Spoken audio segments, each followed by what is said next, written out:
Bobby Sloan had joined me in '64 because he had heard me with Jimmy Martin back those years.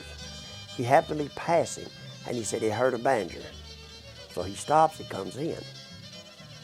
And I remember somebody looking at me and said, "Hey, do you know there's a left-handed fiddle player in here?" Well, see, I had no idea who Bobby was at the time. So anyway, we got him up and played with us, and that's where it started, right there. We're going to get Mr. Bobby Sloan up here with the old cornstalk fiddle.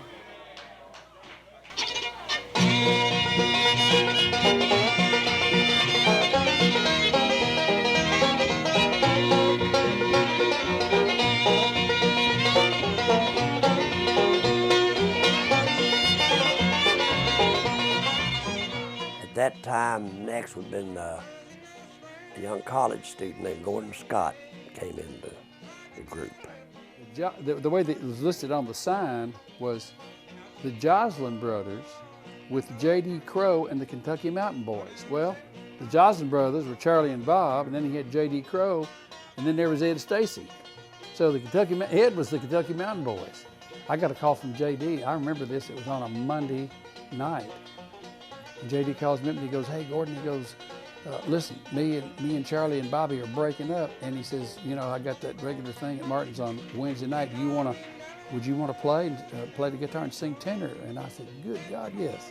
Where do I show up and what time, you know?" And that's when Ed Stacy, I think, went to guitar, and Gordon played mandolin and sung tenor. So we had J.D. on the banjo, and then we had Ed on the guitar, me on the guitar, and Bobby on the fiddle, and the Lightning on the bass. So we had two guitars, like in one of those pictures. And J.D.'s going, "Hoss," he goes, "You know, we don't need two guitars in this band." He said, "What about you learning to play something on the mandolin?" And I said, yeah, that's fine with me. I got a call from him, and he wanted to know if I'd come down and fill in for guitar. He had a fellow named Eddie Stacy playing guitar and singing lead with him at that time. And I went down and filled in while Eddie was off sick. And along about there, Doyle is in the band. So Doyle comes in on the band, and here I am playing mandolin. So Doyle's playing guitar, and Ed Stacy moves from the guitar to the bass, and Lightning gets bumped for a while. So there we are, and that's our band for a while. We're playing along, and it's a happening little band. But I'm learning on the mandolin. We were on a break in the back room there at Martin's, and Gordon was trying to figure out something on the mandolin, and kept going over and over, and he couldn't get it. And I kind of got lost, you know, and Doyle says, "Hoss, I think I know, let me help you with that." Doyle looked at him and says, "Maybe I could, if you don't mind, let me see. I think maybe I can show you how that goes." So I handed him the mandolin, and you know, Doyle lost, man, he nailed it just like that. Well, Doyle proceeded to take the mandolin and just pick the daggone devil out of it. And I said, "Whoa, we need to do a little switcheroo here." And I'm thinking, I didn't know you played mandolin. And J.D., you see, is the kind of guy that he not only plays the banjo like that, but he taught me all the stuff I know on the mandolin, him and Doyle Lawson. So, I mean, he plays the mandolin, he plays the guitar, he's a killer guitar player. J.D. and I have often talked that the days we spent at Martin's Tavern, we both worked jobs in those days during the day and played at night, but there was no pressure. We played what we wanted to play, and that was pure bluegrass.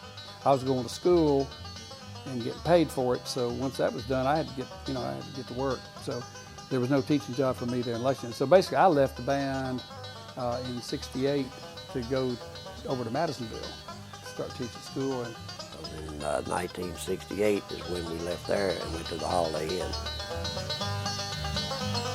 We do have all the Kentucky Mountain Boys here at Miss Martin's place every Friday and Saturday night, so anytime you're out of horsing around, well, drop around and be with us. We'd be just mighty glad to have you. We sure would.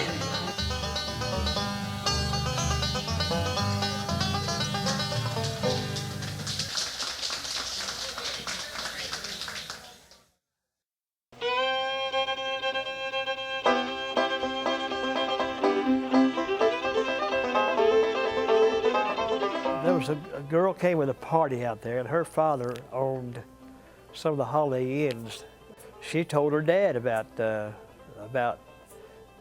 J.D. and the group.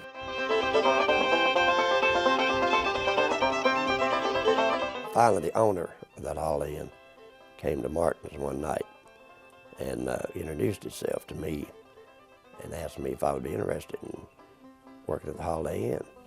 Well, I guess it was the Holiday Inn North out on I-75. But I didn't know if it would work out or not. I said, you know, yes, we would be, but probably need to do it on a trial basis. And he said, well, that's what I had in mind. So we took it on a trial run, and we did it for a couple, 3 weeks on Thursday, Friday, and Saturday night. it worked, and so he hired us full time. When we started, first Thursday night, it was full. And then Friday and Saturday night, it was packed. You couldn't get them in. And I think we did that, like I said, for 3 weeks. And then he approached me about signing a year's contract. At first, it was 6 nights a week, 4 sets a night, and it was pretty regimented. And finally, we had to drop to 5. 6 was too much. It was killing us. And so we dropped to 5 nights a week, Tuesday through Saturday. And I knew that I, for one, could not play 5 nights a week and work from 8 to 5. Not very long. I tried it for about a month. It didn't work. So we looked at each other and said, well, do we want to do this? It would have been physically impossible to work 5 nights a week like we work. We work 9 to 1 every night, and then, you know, you can't work a job during the day, and you can, but something's going to suffer, and most of the time it'd be everything you're trying to do. We left, gave our notice, and went to the Holiday Inn, and as they say, the rest is history.